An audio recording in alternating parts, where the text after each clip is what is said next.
Kieran, thank you for talking to us ahead of Saturday's game against Middlesbrough. And let's jump straight into it. What do you expect from the visitors tomorrow? Yeah, I expect a really good game. I think they're a very good side, no doubt about that. They're in good form.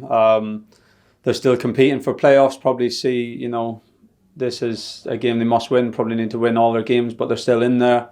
And they're going to come and give it a right go. So we're looking forward to it. It's going to be a really exciting game. Two good teams, two teams with a lot of similarities, and we know we're going to have to perform very well. Is it something that's spoken about when a team also has something on the line? Like us, we're fighting for something. Is it addressed? Yeah, you mentioned, you'll always have a chat about where we think the other team will be, what the motivation will be, whether that's, Middlesbrough or, Southampton, the home game before that, where of course they were going for the automatic positions, I guess, as well, or even, a Watford one the other night where the team's coming with a new manager, unbeaten under the new manager, and, that's going to give them a big motivation. So you always are aware of what the other teams, maybe prime motivation will be, and sometimes that can, come into your game plan a little bit. But other than that, it's, we know what our motivation is. We don't need anything extra on the game other than, trying to go out there and perform as well as we can and try and pick up a really important 3 points. Do you take anything particular from the win at the Riverside?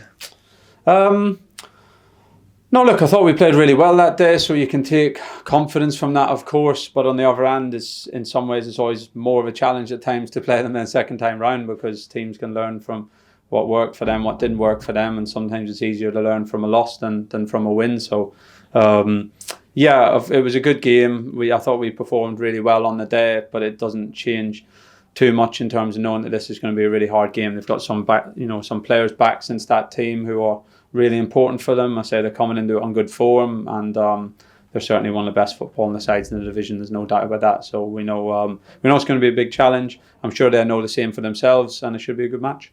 2 in quick succession at Portman Road as well. What bits would you like to carry forward from the Watford game into this one? No, I think, of course, you'd say the first half performance was a big positive, and I think the first half performance was a big sign of where the group's at. We played brave, we played in the front foot, we dominated the game, we created chances, and that's everything that we want to do. Of course, we hope if we get those phases of the game tomorrow, whether it's first half or second half, we need to be clinical, hopefully get the little bit of luck that you need sometimes as well to turn that into a goal. And we want to defend well as well.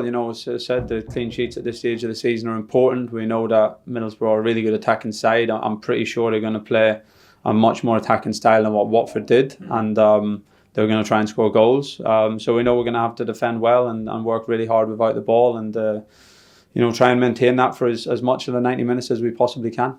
Clear focus on the task at hand, but away from the pitch, the club celebrating the foundation fixture. I know that's something the whole group buys into. Win, lose or draw tomorrow, the foundation exists, the community exists, and that's very important to showcase.